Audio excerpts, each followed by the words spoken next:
Oi, gente, sem delongas, vamos lá. A gente vai agora ver o artigo 997, tá?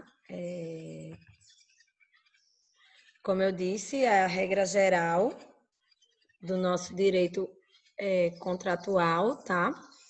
E ele diz que... Oxe, não abriu a lei, não foi?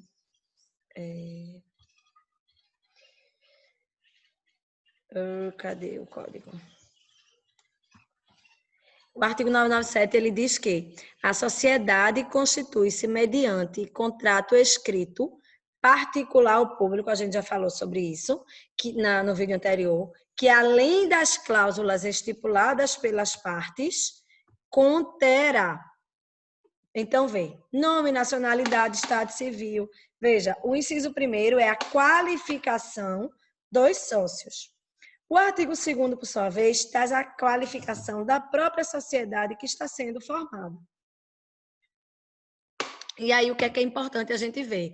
Houve uma atecnia na redação desse inciso 2º. Primeiro, porque ele fala, deverá indicar a denominação. Meus amores, denominação é um dos tipos de nome empresarial. A sociedade limitada, por exemplo, ela usa tanto a denominação como a firma.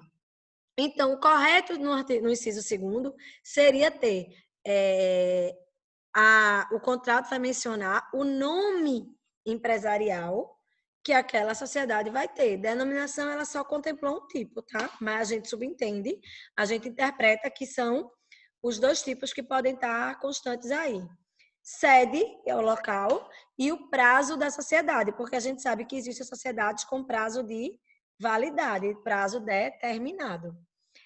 O inciso 3º e o inciso 4º, eles trazem para a gente questões referentes à formatação da cota, do capital social. Então, a gente vê, primeiro, que o capital social, a gente já sabe disso, ele é formado pela soma das cotas de todos os sócios, né? Então, esse capital, ele é a soma das cotas, ele vai ser expresso em moeda corrente ou em bens que tenham valoração monetária, ou seja, que possam ser passíveis de uma apreciação de quanto valem, né?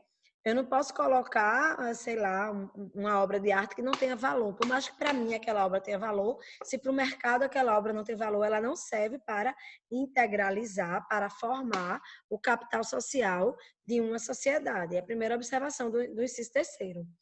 O inciso 4º, para o seu turno, ele diz que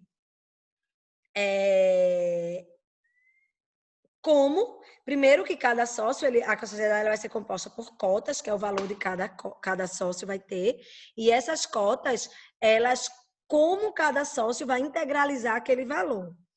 Veja, o que é integralizar a cota? A gente já viu isso. A integralização, ela é a maneira como os sócios vão complementar, integrar entregar por completo o valor que ele se comprometeu para a sociedade. Um exemplo. Eu, Mariana, fiquei sócia de Augusto, o nome do meu esposo.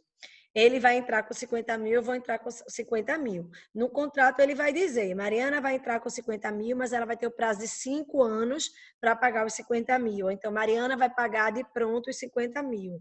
Ela vai dizer a maneira que esse capital ele vai ser integralizado, certo? E aí ele vai dizer Mariana, vai dizer o de Augusto, enfim, ele vai dar as regras de como isso vai acontecer. É importante a gente ressaltar que, conforme o artigo 1052 do nosso Código, referente à sociedade limitada, em relação à sociedade limitada, existe uma peculiaridade, segundo a qual o sócio ele tem a responsabilidade limitada à cota dele, mas todos os sócios respondem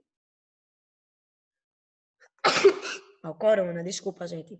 Todos os sócios respondem pela integralização do capital social. Então, por exemplo, no exemplo que eu dei, se Augusto integralizar os 50 mil dele, mas eu, em vez de integralizar os meus 50, eu só der 20 mil, Augusto também vai responder pela integralização desses 30 que eu faltei pagar.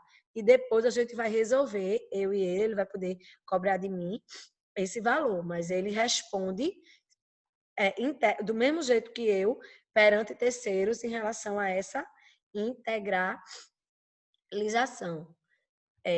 Certo? É artigo 1052 do nosso código. Gente, e quando o sócio, ele deixa de integralizar o valor que ele se comprometeu? O nome disso é sócio remício, artigo 1004 do nosso código. O sócio remício é aquele que deixa de cumprir com a integralização a qual ele se comprometeu, certo? Aí, esse sócio, ele vai ter uma série de obrigações que a gente vai estudar daqui a pouco. Artigo 1004, tá? Vamos dar uma lidinha nesse artigo, eu vou dar uma lidinha, vocês acompanhem daí. Infelizmente, aqui na aula gravada, eu não consigo colocar o artigo, a tela da lei, não. Mas deixa eu ler ele aqui para vocês. Os sócios são obrigados, artigo 1004 do Código Civil. Os sócios são... Deixa eu ver uma coisa aqui. Melhora não, né? Os sócios são obrigados, na forma e no prazo previstos no contrato, ou seja, tem que estar determinada no contrato, como eu acabei de falar, as contribuições estabelecidas no contrato e aquele que deixá-lo de fazê-lo nos 30 dias seguintes ao da notificação, ou seja, era para eu entregar até o dia 10 de julho, eu não fiz, a sociedade me notificou, eu tenho 30 dias a partir do dia que eu receber essa notificação para fazer esse pagamento. Se eu não fizer, eu vou responder, o sócio remisso, ele vai responder perante a sociedade pelo dano decorrente dessa ausência, desta mora, tá? Artigo 1004. Então, a gente viu inciso 3º e 4º. Outro artigo, inciso do artigo 997, referente a cotas relevante, é o inciso 7º, tá? Porque ele diz que todos os sócios participam dos resultados sociais. E esses resultados, minha gente, é tanto o lucro quanto o prejuízo, certo? Os sócios, eles vão ter que responder na proporção de suas cotas. Isso é importante a gente destacar, tá legal? Outra informação relevante: responsabilidade dos sócios pelas dívidas sociais, diretamente ligada a essa questão das cotas. Veja, nas sociedades de responsabilidade limitada, essa obrigação ela vai ser sempre limitada à sua cota. Mas o artigo 1024, ele traz o benefício de ordem. Primeiro tem que ser executado o patrimônio da sociedade para depois ir atrás do patrimônio pessoal em relação a integralização das cotas no que diz respeito ao 1052 nas sociedades limitadas ou no caso disso a responsabilidade ilimitada. Ainda que seja ilimitada, existe o benefício de ordem, minha gente. Os bens particulares dos sócios não podem ser executados por dívidas da sociedade, senão depois de executados os bens sociais, certo? Então, primeiro os bens da sociedade, depois os bens pessoais dos sócios, tá? Meus queridos, e em relação às responsabilidades dos administradores, nós temos no 997, o inciso 6º tá? E ele diz que as pessoas naturais incumbidas da administração da sociedade, os seus poderes e as suas atribuições, elas devem estar todas devidamente previstas no contrato social, certo? Por isso que é tão importante a gente ressaltar o caráter sui generis, plurilateral deste contrato, tá legal? Em relação à responsabilidade dos administradores, a gente também é importante a gente ver o 1011, o artigo 1011, também em parte geral, né? A gente vê que o administrador da sociedade deverá ter, no exercício de suas funções, o cuidado e a diligência que todo homem ativo e probo costuma empregar na administração de seus próprios negócios, tá? Veja, se esse contrato social ele não prevê exatamente quais são os direitos e as obrigações do administrador, ele vai ter ampla liberdade na atuação, certo? Exceto alienação e oneração de bens. Nesses dois casos, ele não pode atuar, ainda que seja no exercício da administração dele. Ele precisa ouvir uma deliberação social, ele precisa ouvir os sócios, certo? Outra informação relevante também em relação à responsabilidade dos administradores é o artigo 1015, que ele diz essa questão da previsão contratual. No silêncio do contrato, os administradores podem praticar todos os atos pertinentes à sociedade, à gestão da sociedade, tá? Agora, o excesso por parte dos administradores, se houver uma atuação além do que ele deveria, aí você soma o 1011 com o 1015, ou seja, o que vai além da atitude de um homem probo, honesto. Somente pode ser oposto a terceiro se ocorrer pelo menos uma das hipóteses.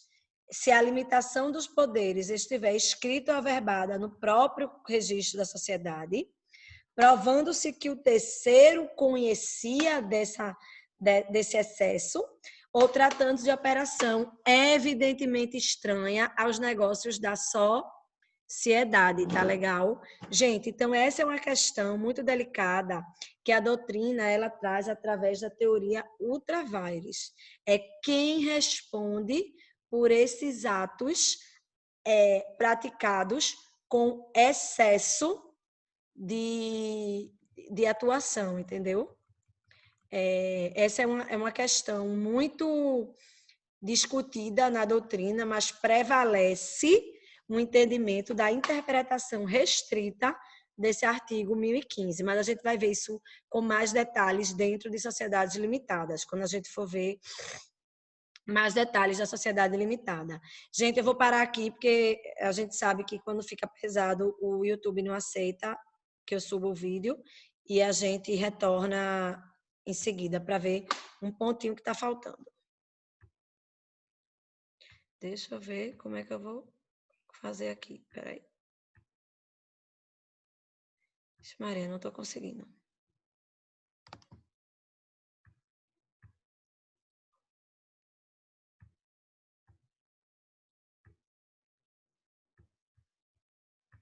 Maria, travou.